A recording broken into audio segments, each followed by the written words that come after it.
तो फिल्म की शुरुआत में हम जंगलों के बीच एक ईश नामी आदमी को देखते हैं।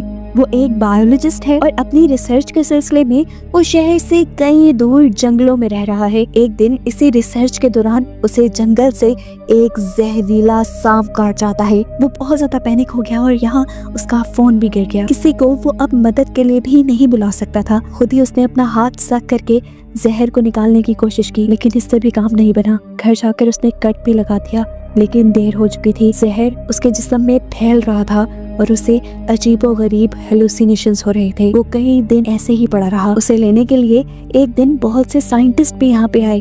उसे थोड़ा थोड़ा इस चीज का होश था। वो अभी भी जिंदा था, लेकिन उसके जिस्म में बिल्कुल भी ताकत नहीं थी। उसने हिम्मत करके इन लोगों को बुलाने की कोशिश तो की, लेकिन आवाज ना कर पाया। और ऐसे सब लोग ये जानकर यहाँ से चले गए कि ऐश यहाँ पर नहीं है।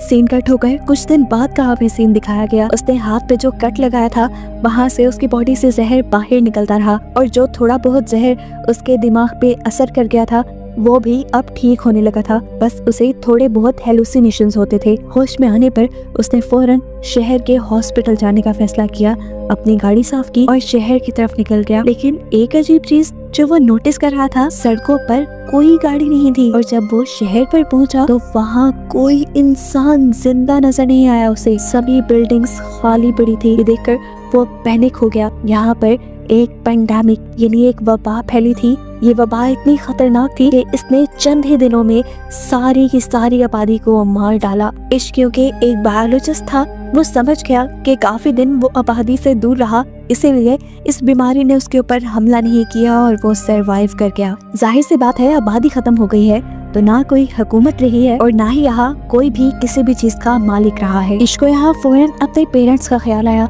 तेजी से वो गाड़ी घुमाते हुए जब घर गया तो उसने देखा कि उसके पेरेंट्स कई दिनों से मरे हुए थे और उनकी बॉडीज की हालत भी बहुत ज्यादा खराब थी। वो बहुत रोया, लेकिन फिर उसने हिम्मत पकड़ी और अपने ही घर के बाहर उसने कब्र खोदकर उनकी बॉडीज को दफन कर दिया। सुबह उठकर भी उसने पूरा शहर देखा, कोई और सर्वाइवर जिंदा नहीं था। ये बात सोचते ही उसने फैसला किया कि वो एक दूसरे शहर जाएगा। उसने लॉस वेगस जाने का डिसाइड किया।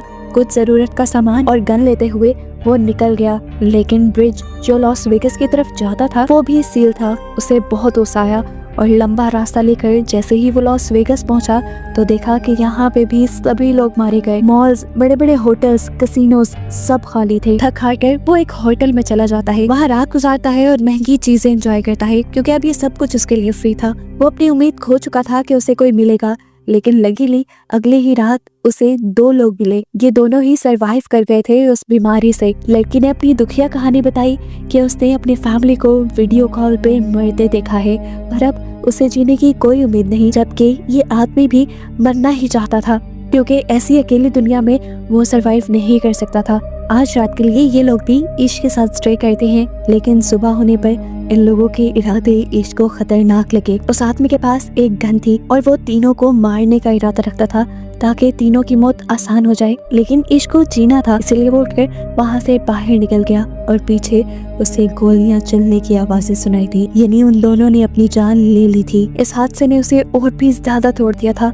उसे शिद्दत से एहसास हो रहा था कि अब वो पूरी दुनिया में अकेला ही रह गया है। तेज गाड़ी चलाते हुए वो अपने घर वापस लौट आया। रास्ते में उसकी गाड़ी के सामने एक डॉग भी आ गया था। वो डॉग भी बिल्कुल इश्क की तरह अकेला था। इश्क ने इसे अपना साथी बना लिया और उसे जीने की एक नई उम्मीद मिली। इश्क ने एक नई सिरे से अपनी लाइफ गुजारना शुरू की। सर्वाइवल की किताबें पढ़ना शुरू। खाने पीने की तो यहाँ कोई कमी नहीं थी, कमाने की अब जरूरत भी नहीं थी। रोज काम करने के वक्त वो पूरे टाउन में घूमता था इस उम्मीद से कि शायद उन्हें कोई सर्वाइवर मिल जाए, लेकिन हर रोज वो ना उम्मीद लौटता था। एक दिन वो जब चाय पीते हुए अपने डॉग के साथ विंडो के पास खड़ा था तो तभी उसका डॉग अचानक से भौंकने लगा, क्योंकि उसे किसी इंसान के होने का पता चला था। दूर एक घर में से धुआं निकल रहा था। साफ मतलब था कि वहाँ पे कोई इंसान हो सकता है। फौरन उसने गाड़ी निकाली और उस घर की तरफ बढ़ गया जहाँ से धुआं दिखाई दे रहा था। किस्मत से वहाँ पे एक लड़की थी जो उसे देखकर तो डर गई। इश्क ने उसे यकीन दिलाया कि वो उसे नुकसान पहुँचाने नहीं आया, वो खुद भी एक अकेला इंसान है और किसी दूसरे सर्वाइवर की तलाश कर रहा है। ये बात सुनकर उस लड़की ने उसे अपने घर आने की इजाजत दे दी।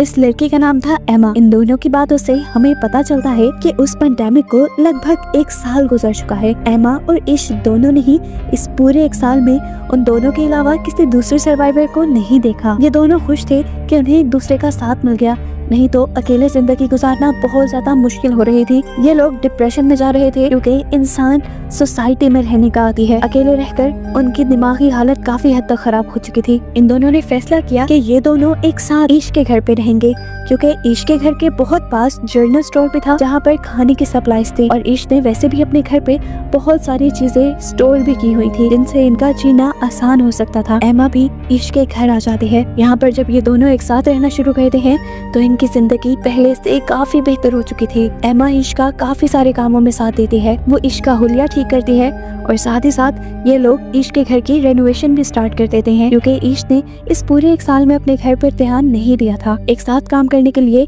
ये रोज सुबह उठते और अपना टारगेट पूरा करते। ये दोनों ये भी समझते थे कि अगर दुनिया में सिर्फ ये 2 ही लोग बचे हैं तो अब इन्हें आबादी भी बढ़ानी चाहिए। पहले तो ये दोनों का फैसला था, लेकिन ईश को जब पता चला कि एमा प्रेग्नेंट हो गई है तब वो बहुत ज्यादा डर गया। उसे डर था कि क्या उसके बच्चे इस अजीब से दुनिया में सरवाइव कर पाएंगे। एमा उसे हौसला देती है कि सब बेहतर हो जाएगा। ईश जो कि एक बायोलॉजिस्ट था, वो बुक से पढ़कर बच्चे के पैदा होने के तरीके देखने लग जाता है, क्योंकि वो जानता था कि ये दोनों अकेले हैं और उन्हें ये काम खुद ही करना पड़ेगा। साथ ही ये दोनों इस घर को परफेक्ट करने की भी कोशिश कर रहे थे। ईश ने यहाँ पे सोलर पैनल्स भी लगा लिए थे ताकि उनके घर में इलेक्ट्रिसिटी की कमी ना हो। पेंडेमिक को क्योंकि काफी वक्त गुजर गया था, शहर भी जंगल की तरह बनने लगे और जंगल के जानवर शहरी इलाकों की तरफ आने लगे। उनके लिए ये बड़ा खतरा बनता जा रहा था, इसलिए उन्होंने अपने घर के इर्द गिर्द एक बाड़ बना ली और इन जानवरों से बचने के लिए अपने पास कुछ हथियार भी रख लिए। इन लोगों ने खुद भी बहुत से पालतू जानवर पाल लिए थे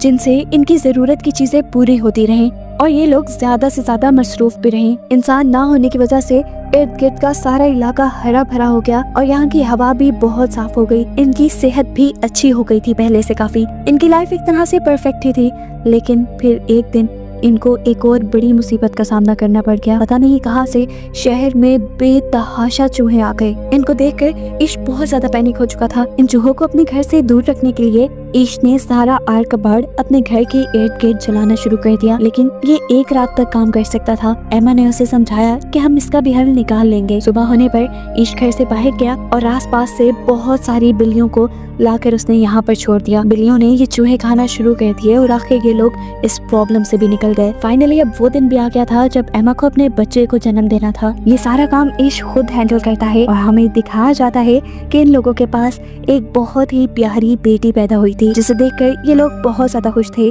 जीने की एक नई उम्मीद जो मिल गई थी इन्हें। इसके बाद ये लोग अब सड़कों पर जाकर अपने घर का एड्रेस लिखाते हैं, इस उम्मीद में कि अगर कोई सर्वाइवर यहाँ तक आए तो वो उनके घर पहुँच जाए खाना और पानी के लिए। देखते ही देखते 6 साल और गुजर गए। ईश किसी काम के लिए जंगल की तरफ बढ़ रहा था कि अचानक उसकी कार के सामने एक जंगली जानवर आ गया। डर कर ईश बाहर निकला तो उसने जानवर को देखा। वो अभी जिंदा था, दर्द में तड़प रहा था, इसलिए ईश ने उसकी मुश्किल आसान की और उसे शूट करके मार डाला। ये सब दूर खड़ी एक लड़की देख रही थी।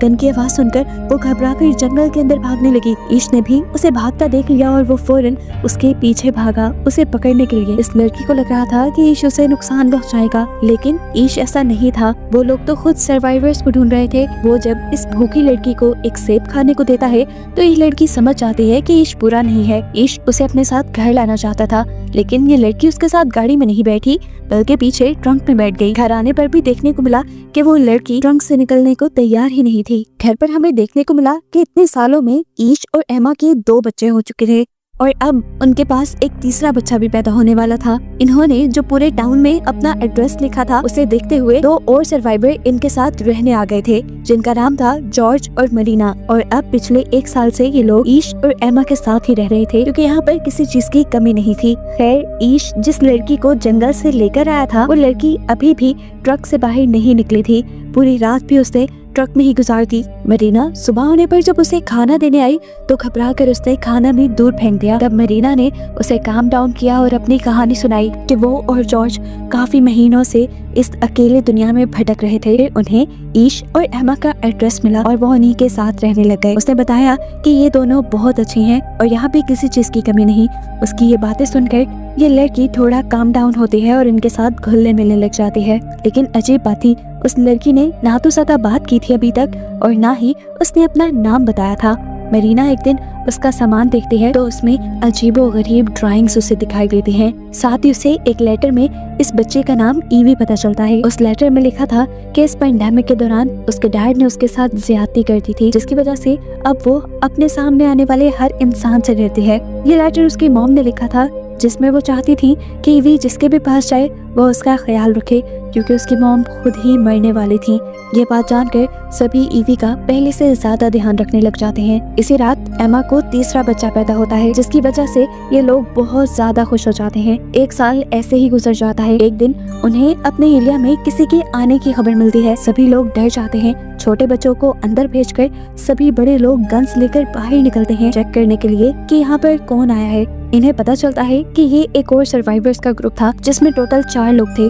ये लोग भी ईश और एमा का एड्रेस देखते हुए यहाँ पहुँचे थे। इसमें एक डॉक्टर थी मोली, जिन्होंने इन सबको बताया कि इतने सालों में वो सिर्फ इन 4 जिंदा इंसानों से मिल पाई है और उसके बाद वो अब ईश की फैमिली से मिल रही है। इनके हुलिये और बातों से लग रहा था कि ये लोग नुकसान नहीं पहुंचाएंगे किसी को भी, इसीलिए ईश और एमा इन्हें भी अपनी फैमिली में शामिल कर लेते हैं। वैसे भी यहाँ चीजों की तो कोई कमी है ही नहीं।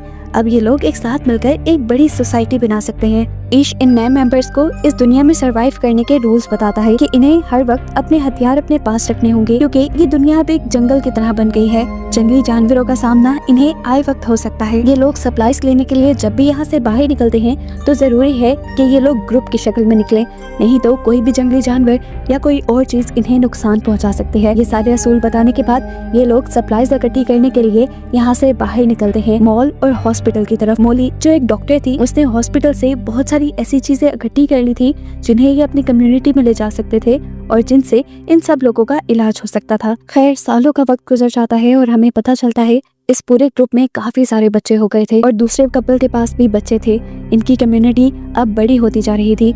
ईश अपने सारे बच्चों को पढ़ाता था और उन्हें बताता था कि पहले की कम्युनिटीज कैसे होती हैं, इंसान कैसे सरवाइव करते हैं। वो उन्हें पढ़ा रहा था ताकि आने वाले वक्त में उन्हें कोई मुश्किल ना हो। जिंदगी इनकी नॉर्मल गुजर रही थी। घर के आसपास पूरा जंगल उगाया था और इसी जंगल में से एक दिन एक बहुत बड़ा शेर इनके घर में आ घुसा। शुक्र था कि ठीक वक्त पर ईश की नजर उसके ऊपर पड़ गई। अपने बच्चों को बचाने के लिए ईश वहाँ पे आ गया और शेर ने उसके ऊपर हमला कर दिया। इससे पहले कि ये लोग उसे कुछ कर देते, शेर ने उसे चीर फाड़ डाला। ये देखकर सभी पैनिक हो गए। सभी जब यहाँ आए तो शेर यहाँ से चला गया। एमा ईश की यह हालत देखकर गुस्से से पागल हो गई और उसने गन लेकर जाके जंगल में उस शेर को शूट करके मार डाला। जबकि यहाँ ठीक वक्त पर मोली के साथ सभी लोगों ने मिलकर ईश की जान बचा ली और फिर उसका ट्रीटमेंट भी होने लगा। काफी हफ्ते लगे, लेकिन फिर ईश पहले जैसा सेहतमंद हो गया। देखते ही देखते अब 17 साल भी गुजर गए। इन सब लोगों के बच्चे अब जवान हो चुके थे।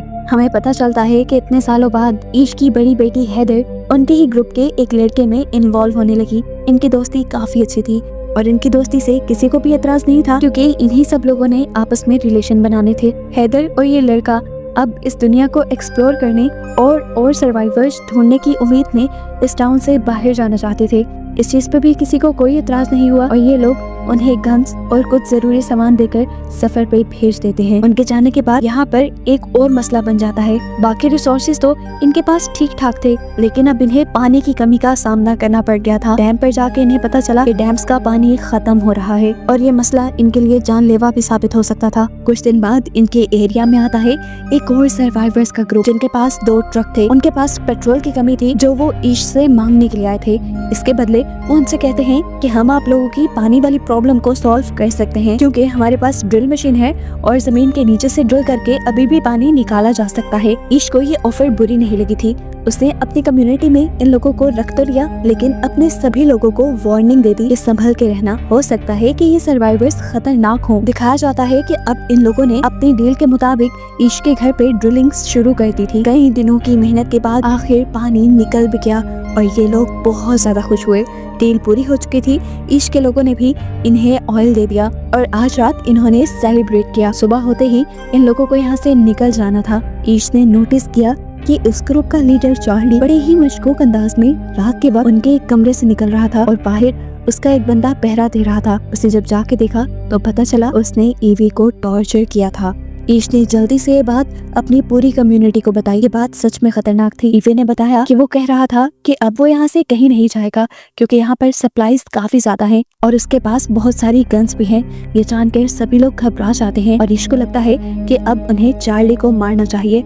अगर उन्होंने चार्ली को ना मारा तो वो उनकी इस पूरी कम्युनिटी को मार देंगे जो इतने सालों बाद बनी है। चार्ली को मारने के हक में तो सारे थे, लेकिन कुछ का ख्याल था कि अभी इस दुनिया में बहुत कम लोग बचे हैं। अगर उन्होंने चार्ली को मार दिया तो ये आबादी में बहुत बड़ी कमी नजर आएगी। तब ईश उनसे कहता है कि अगर हमने चार्ली को ना मारा तो हम लोग भी मारे जाएंगे। अब ये लोग एक प्लान बनाते हैं और बाहर निकलकर चारों तरफ से चार्ली को घेर लेते हैं। इससे पहले कि चार्ली कुछ कहता, ईश ने एक कुल्हाड़े से उसकी जान ले ली और उसके बाद उसे दफन कर दिया। ये सब करने के बाद उसे बहुत ज्यादा बुरा लग रहा था। उसने पहली मर्तबा किसी को मारा था, वो भी अपने सर्वाइवल के लिए। वो जानता था कि ये गलत काम नहीं, उसने अपनी कम्युनिटी को बचाने के लिए ये सब किया, लेकिन फिर भी वो दुखी था। सुबह होने पर ये लोग चार्ली के ग्रुप को बताते हैं कि इन्होंने इनके ग्रुप लीडर चार्ली को मार दिया है क्योंकि उसने इनकी कम्युनिटी की एक लड़की को टॉर्चर किया था। चार्ली की मौत का सुनकर चार्ली के पूरे ग्रुप को ज्यादा बुरा नहीं लगा और कुछ ने तो ये भी बताया कि चार्ली अपने लीडर होने का फायदा उठाता था।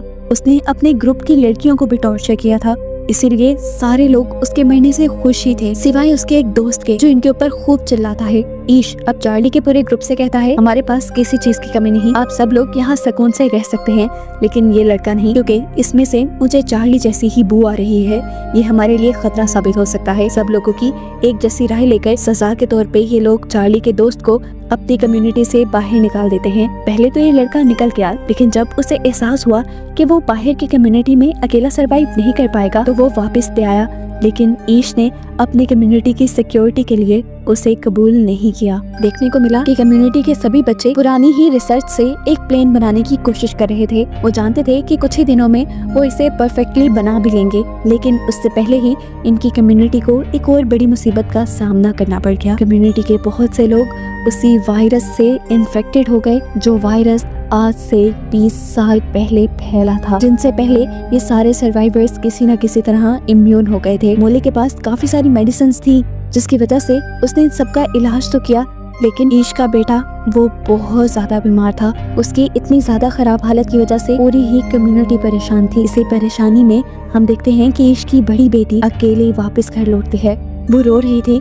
सबने उससे उसके पार्टनर के बारे में पूछा और रोते हुए उसने कहानी बताई कि ये लोग जब सफर पर निकले तो इन्होंने बहुत सारे शहर ढूंढे, सर्वाइवर्स की तलाश की, एक एक घर छान मारा, लेकिन कोई सर्वाइवर इन्हें ना मिला। ये जगह जगह अपने घर का एड्रेस लिखते रहे और फिर ये लोग एक जगह पहुंचे जहां जंगलों में इन्हें एक इंसान मिला और उसने हैदर के पार्टनर को पकड़ के मार दिया। उसने कहा था कि ये चार्ली का बदला है, यानी साफ मतलब है ये वही आदमी था जिसे ईश ने अपने ग्रुप से निकाल दिया था। हैदर ने बताया कि मैं अपनी जान बचाने के लिए और क्या भी करती, मैंने उसे भी मार डाला और फिर तेजी से अपने घर वापस लौट आई। सब लोग दुखी थे। अभी इस दुख से निकले नहीं थे कि ईश का दूसरा बेटा भी मर गया। बात सिर्फ यहीं पे खत्म नहीं हुई। ईश के बेटे के मरने के बाद उनकी कम्युनिटी के 3 और मेंबर्स मारे गए और इस हादसे से ईश बुरी तरह टूट गया।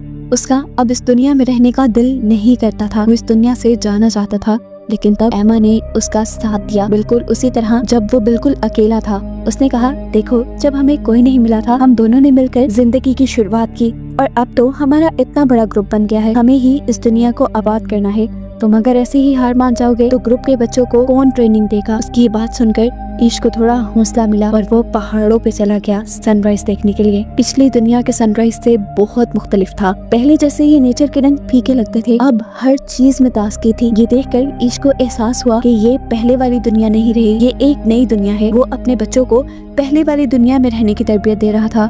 ये गलत था। वो समझ गया कि अब उसे अपने बच्चों को इस नई दुनिया में सरवाइव करना सिखाना है। घर जाके यही स्पीच वो अपने बच्चों को देता है कि हम अभी तक गलत डायरेक्शन में पड़ रहे थे, हम पुरानी दुनिया में चलने की कोशिश कर रहे थे, लेकिन जब पुरानी दुनिया रही ही नहीं तो फिर उसमें चलने की ट्रेनिंग क्यों लेनी है। ये एक नई दुनिया है और हमें इसके मुताबिक चलना है। ईशनी ने कहा कि अब से तुम लोग वही सीखोगे जो नेचर तुम्हें सिखाएगा और जो इस दुनिया में रहने के लिए जरूरी है। इस दुनिया में इनकी कम्युनिकेशन बिल्कुल बंद हो गई थी, तो इसीलिए इन्होंने फैसला किया कि ये अब अपना कम्युनिकेशन नेटवर्क बनाएंगे। इन्होंने दोबारा से एक नया रेडियो बनाया जिनसे इनकी कम्युनिकेशन स्ट्रॉन्ग हो गई। इसके बाद आए दिन ईश नए नए सोशल इवेंट्स रखने लगा, जिसमें बच्चों को एहसास हुआ कि कैसे सभी इंसान मिलजुल कर जिंदगी गुजारते हैं। ईश ने अब अपनी ये कोशिश अपने तक नहीं रखी, उसने अपनी कम्युनिटी से बाहर निकलकर अपने शहर को भी रेनोवेट करना शुरू किया, दोबारा होटल्स को आबाद किया और फिर अपने आसपास के शहरों को भी ठीक करने का इरादा कर लिया।